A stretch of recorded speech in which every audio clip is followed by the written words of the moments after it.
Class 12th physics की class में आज हम आप पढ़ेंगे अगला टॉपिक आवेश का मात्रक। तो देखिए आवेश का मात्रक क्या होता है, ये हम आप पहले से भी जानते थे कि आवेश का मात्रक कूलाम होता है या एम्पीयर सेकंड होता है। ठीक, तो देखिए ये किस पद्धति में होता है, एसआई पद्धति में होता है, जो कि यहाँ पर आपको दिया गया है। ठीक, यह एक अंतर्राष्ट्रीय मात्रक है, इसे हम वर्ल्ड लेवल पर मानते हैं। ठीक, अब देखिए अगर हम एक कूलाम की परिभाषा बताना चाहें कि व्हाट इज़ 1 कूलाम्स। ठीक, तो यहाँ पर देखिए हम एक कूलाम की डिफिनीशन आपको बता रहे हैं। तो एक कूलाम की डिफिनीशन क्या है कि अगर हम 1 एम्पीयर की विद्युत धारा 1 सेकंड तक उस चालक में प्रवाहित करें तो प्रवाहित आवेश की मात्रा 1 कूलाम होगी। ठीक, तो आप इस परिभाषा को लिख लीजिएगा, आप हेडिंग डाल लेंगे क्या, 1 कूलाम। ठीक, तो उसमें क्या लिखेंगे, यदि किसी चालक में 1 एम्पीयर विद्युत धारा 1 सेकंड तक प्रवाहित हो तो उस चालक में प्रवाहित आवेश की मात्रा 1 कूलाम होगी। ठीक, तो हम आशा करते हैं कि आप समझ गए होंगे। यहाँ देखिए, यहाँ से लेकर के यहाँ तक की आपकी यह डिफिनीशन है। ठीक है, आगे हम पहुँचते हैं कि आवेश का जो विमीय सूत्र होता है वो होता है AT। ठीक, तो आवेश का विमीय सूत्र क्या होता है, AT होता है। A मीन्स यहाँ पर एम्पियर, T मीन्स टाइम होगा। ठीक, अब देखिए CGS पद्धति में, छोटी पद्धतियों में जो आवेश का मात्रक होता है उसे हम कहते हैं स्टेट कूलाम भी कहते हैं। क्या कहते हैं, स्टेट कूलाम भी कहते हैं। तो स्टेट कूलाम भी इसका मात्रक हुआ, लेकिन यह हमारा CGS पद्धति का मात्रक है। ठीक है, अब देखिए आवेश का सबसे छोटा मात्रक स्थिर विद्युत इकाई अथवा फ्रैंकलिन भी होता है। ठीक है, आवेश के और भी छोटे मात्रक होते हैं जिसे हम क्या कहते हैं, फ्रैंकलिन कहते हैं, ESU कहते हैं। ठीक है, स्थिर विद्युत इकाई भी कहते हैं। ठीक है, तो देखें ESU और भी मात्रक होता है। चुंबकीय मात्रक अगर हम कहते हैं तो 1 कूलाम भी होता है। क्या होता है, 1 कूलाम भी होता है।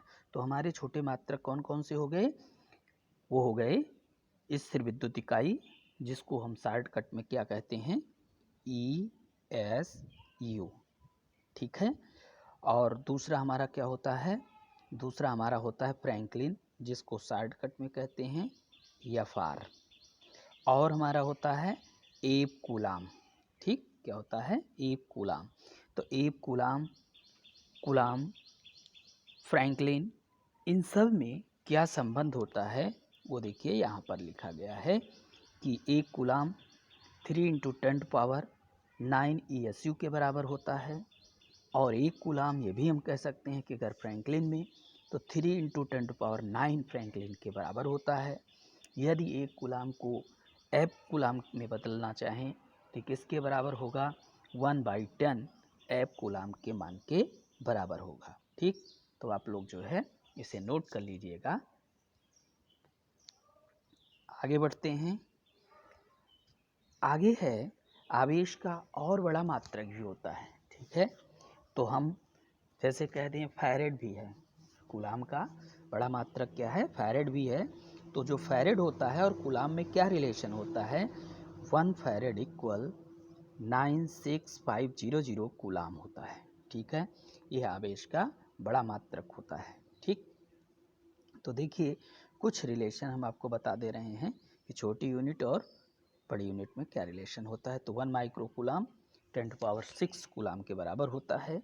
1 नैनो कूलाम 10⁹ कूलाम के बराबर होगा। ठीक है, आइए हम आप आवेशों के गुणधर्म के बारे में जानते हैं। ठीक, तो आवेशों का गुणधर्म क्या है। ठीक, तो आवेश 2 प्रकार के होते हैं, धनावेश होता है, ऋणावेश होता है ये दोनों आवेश एक दूसरे को क्या करते हैं, निरस्त कर देते हैं। अगर हम ये कहें कि एक पॉजिटिव आवेश है, ठीक है, और एक निगेटिव चार्ज हुआ, तो पॉजिटिव चार्ज निगेटिव चार्ज अगर एक दूसरे में मिला दिया जाए तो ये क्या हो जाएगा, ये आपका चार्ज विहीन हो जाएगा, उसमें कोई चार्ज नहीं रह जाएगा, क्योंकि एक दूसरे को क्या कर देते हैं, ये निरस्त कर देते हैं, निष्प्रभावी कर देते हैं। ठीक है, अब आइए हम आप अगले टॉपिक के बारे में पढ़ते हैं। तो अगला टॉपिक हमारा क्या होगा, विद्युत आवेशों की योज्यता।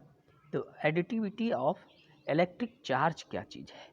ठीक है, तो एडिटिविटी, जैसा कि हम ये समझते हैं कि जो टॉपिक है उसी से ही अर्थ निकालते हैं, तो उसका मतलब ये हुआ आवेशों को जोड़ना। ठीक है, आवेशों को देने की प्रक्रिया।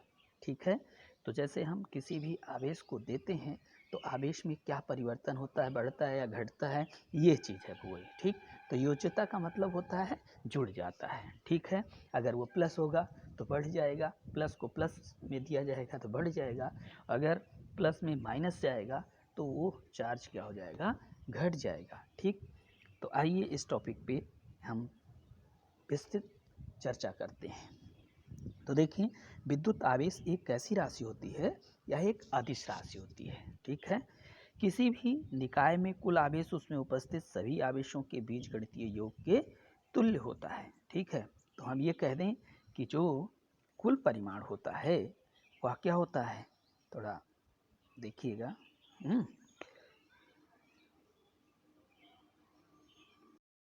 टेक्निक है, हम फिर से पहुंचते हैं उस पर टॉपिक पे।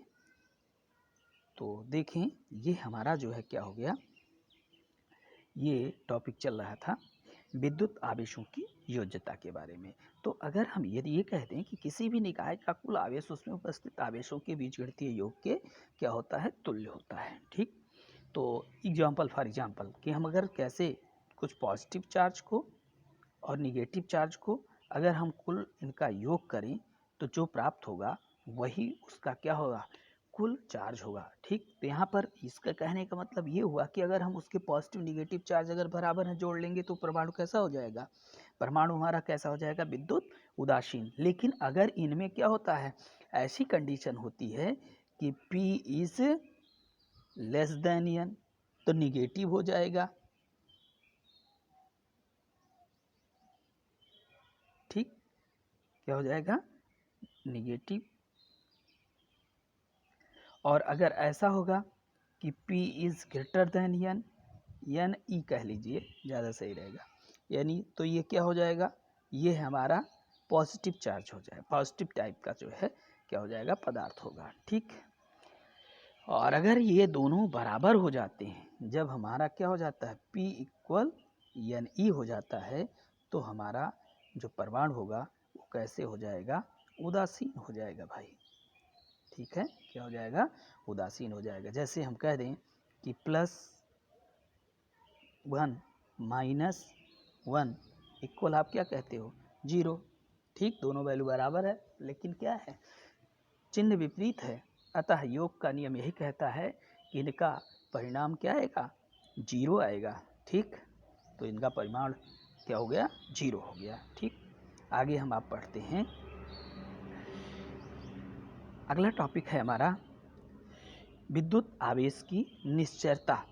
ठीक है, तो इन्वेरिएंस ऑफ इलेक्ट्रिक चार्ज क्या होता है। तो इन्वेरिएंस ऑफ इलेक्ट्रिक चार्ज का मतलब है कि जैसे किसी वस्तु पर आवेश निर्देश तंत्र के चुनाव से स्वतंत्र होता है, अर्थात किसी वस्तु पर आवेश उसके वेग पर निर्भर नहीं करता है। अगर हम ये कह दें कि कोई वस्तु है वो बहुत तेज गतिशील है, तो उसके चार्ज में कोई परिवर्तन होगा, तो ऐसा नहीं है। चाहे वस्तु स्थिर हो और चाहे वस्तु अपेक्षाकृत उच्च वेगों से वह गतिशील हो, उस पर आवेश समान मात्रा में ही रहता है, उसके मान में कोई परिवर्तन नहीं होता है। तो इसको हम शॉर्टकट में समझना चाहें तो इसका मतलब ये हुआ कि आवेश की गतिशीलता अथवा उसके विरामावस्था से कोई तात्पर्य नहीं है, इसका कोई प्रभाव आवेश की मात्रा पर नहीं पड़ता है। ठीक है, तो इसी गुण को हम क्या कहते हैं, इसी गुणधर्म को विद्युत आवेश की निश्चितता कहते हैं। ठीक है, तो विरामावस्था में आवेश की मात्रा बराबर गतिशील अवस्था में आवेश की मात्रा, यही बिंदु क्या कहलाता है? विद्युत आवेश की निश्चितता कहलाती है। ठीक, तो जो हमारी निश्चरता हो गई वो निश्चरता है क्या चीज़ आपकी? विरामावस्था में आवेश की मात्रा बराबर गतिशील अवस्था में आवेश की मात्रा, अर्थात आवेश की मात्रा पर उसके विराम अथवा गतिक अवस्था से कोई संबंध नहीं होता है। ठीक, कोई परिवर्तन नहीं होता है। ठीक है, तो चलिए बस केवल इतना ही नोट करना है आपको। उसके बाद फिर हमारा अगला टॉपिक होगा विद्युत आवेश का संरक्षण। तो विद्युत आवेश के संरक्षण का मतलब हो गया, कंजर्वेशन ऑफ इलेक्ट्रिक चार्ज का मतलब हो गया कि किसी भी पदार्थ पर आवेश की मात्रा क्या होती है? वह निश्चित होती है। यह हम ये कह सकते हैं, आवेश को ना तो उत्पन्न किया जा सकता है और ना ही उसे नष्ट किया जा सकता है। केवल हम करते क्या हैं, जैसे हम इससे पहले की क्लास में देखे कि कांच की छड़ को रेशम के कपड़े पर रगड़ दिए तो कांच की छड़ क्या हो गई? धनावेशित हो गई। ठीक है, इसका मतलब ये हुआ कि हमारे कांच की छड़ से कुछ चार्ज किस पर चले गए? रेशम के कपड़े पर चले गए। ठीक, तो यहाँ पर ये बात होती है कि उसमें आवेश की मात्रा वही रही, केवल क्या हुआ? एक से गया तो दूसरे पर आया। अगर हम टोटल का जो है निकालें, टोटल करें, तो टोटल हमको क्या प्राप्त होगा? टोटल हमें प्राप्त होगा कि आवेश वही है जो पहले था और प्रक्रिया होने के पश्चात, या जो हमने क्रिया कर दी उस क्रिया के पश्चात भी आवेश की मात्रा उतनी है। तो आवेश को ना तो क्रिएट किया जा सकता है और ना ही उसे डिस्ट्रॉय किया जा सकता है। आवेश की मात्रा क्या है? स्थिर है, संरक्षित है। यही क्या है? हमारे विद्युत आवेश के संरक्षण का नियम है। ठीक, तो ये आपका ये है, केवल हम जो परिभाषा बोल रहे हैं उसे ही लिख लेंगे कि आवेश को ना तो उत्पन्न किया जा सकता है और ना ही उसे नष्ट किया जा सकता है। यही आवेश संरक्षण का नियम है। ठीक है, या यही विद्युत आवेश का संरक्षण है। ठीक है, अगर उसके लिए आप ऐसा कोई एग्जाम्पल देना चाहें तो दे भी सकते हैं कि मान लीजिए कोई वस्तु है, उस पर पहले इतना आवेश था, फिर वो परिवर्तित हो गया, ऐसा कुछ कर सकते हैं। फिलहाल कोई ज़रूरत नहीं है, इतना तो आप समझते हैं। ठीक है,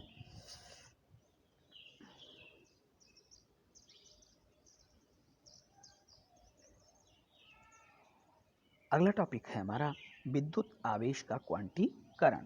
तो क्वांटाइजेशन ऑफ इलेक्ट्रिक चार्ज हम किसे कहते हैं? परमाणुकता क्या है? यही चीज़ है, परमाणुकता भी इसी चीज़ को हम कहते हैं। दूसरे शब्दों में हम कहें तो परमाणुकता है।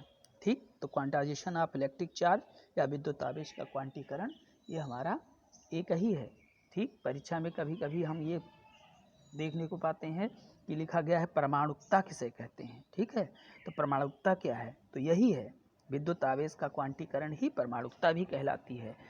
तो चलिए हम आप जो है इस टॉपिक के बारे में अगली क्लास में पढ़ेंगे। ठीक है, तो हमारी जो अगली क्लास होगी उसमें हम आप जो है विद्युत आवेश का क्वांटीकरण पढ़ेंगे। ठीक है, तो आज की क्लास बस केवल यहीं तक। अगला टॉपिक हम आपको बता दे रहे हैं कि विद्युत आवेश का क्वांटीकरण होगा हमारा अगली क्लास का। ठीक है।